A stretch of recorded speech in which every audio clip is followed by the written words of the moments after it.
At this point, I missed a nice move which would have won the game immediately. After rook to e3. Oh, sorry.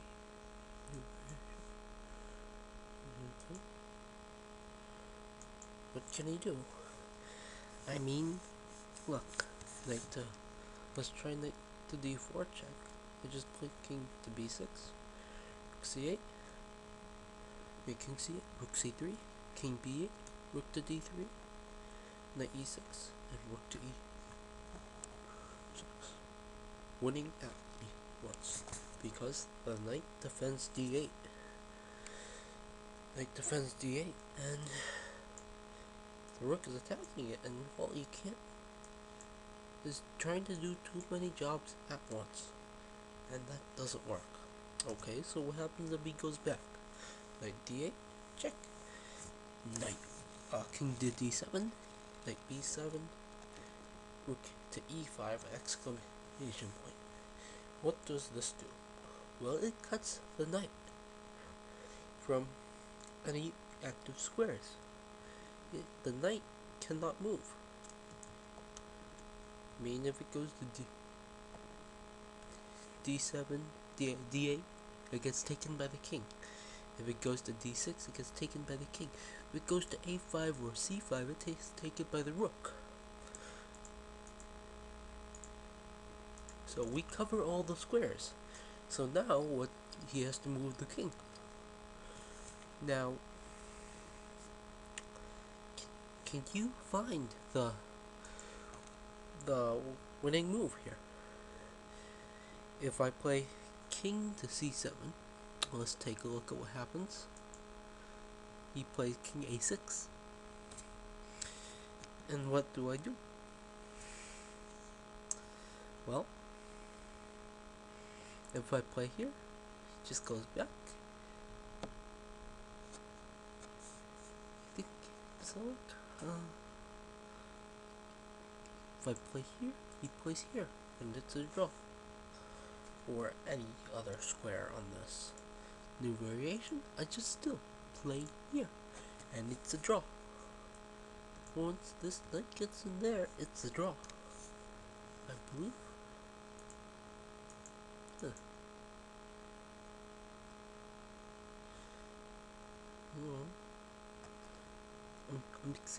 Excuse me. It is just king to c8. That's the move that draws the game. Sorry. And after rook here, just knight to d8, and this is a draw. This is a real draw, not like the old one, the previous one. This one's real. I guess if I play rook to e4, then knight c5 also works. But king to a6 is probably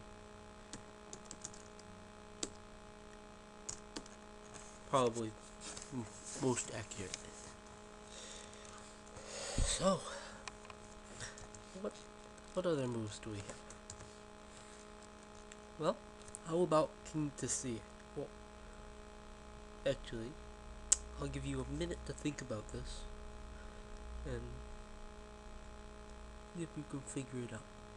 If you want to pause the video, please do so. This is a great endgame to pause the video on, so you can take a look and analyze it. Okay, so king to c8. That's right. What a brilliant move. If we play knight checks, I play king to b7. Now, if knight back, rook to d7, and the difference now is that the king has not been given the move to go on to a6, and that is very important. And here, well, one last try, but no cigar. We use good technique. and this is a win.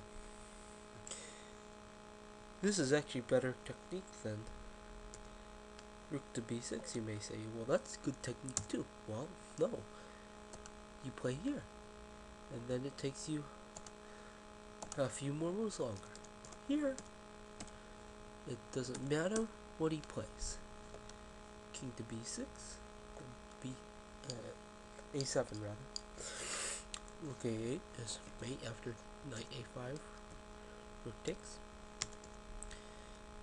So, knight here is also mate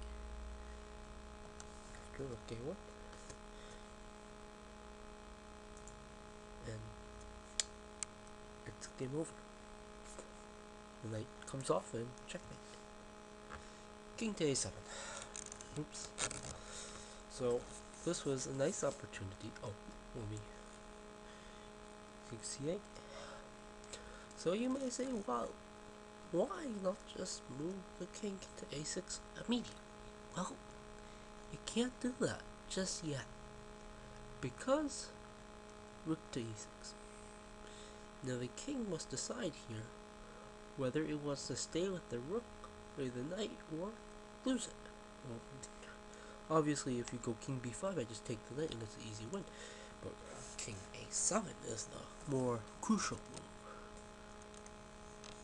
Rook to e7, king a8, king to c7.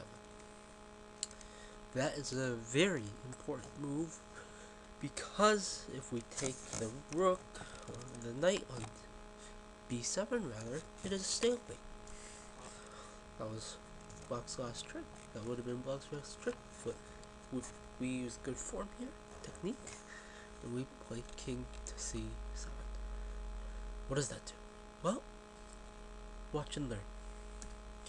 If he plays here, king a7, king c6, winning at once. Because now king a8, we obviously don't take the knight on b7, which would be stalemate after. Oops. Right. This is stalemate. We want to avoid that. We don't want to bail him out with a draw. We play rook to d7. Well, now we have just dominated this knight again. Then when you can dominate this knight in the endgame, the rook versus knight endgame, you should win. Okay, so what does he do? Knight a4 is obviously forced. Knight a5, obviously forced. King to b5, knight to b7, king b5. Obviously, he can play other moves. But look, if he plays here, knight to b3, king to b6, and you can't stop this rook d8 checkmate. So that's not a plausible solution. So knight to b7, king to b6, and now we have dominated this knight completely. The other time, he still had this square to go to. So this is a green square. Oops. So now he is dominated because knight here, nope, here, nope, here, here. Take it, take it, take it, and take it. So that's, and if obviously black has to move somewhere, so if king to b7, there's no more stalemate tricks. You just play your game and it's over. Yeah. So let's go back to watching me miss this golden opportunity. So I played rook to d3. Unfortunately. King to c8, rook to d1. At this point, my opponent must have had a minute left on his clock, while I was sitting there with an hour and a half. You see, he took a long time trying to win this endgame, which was not winnable. So I just spent, I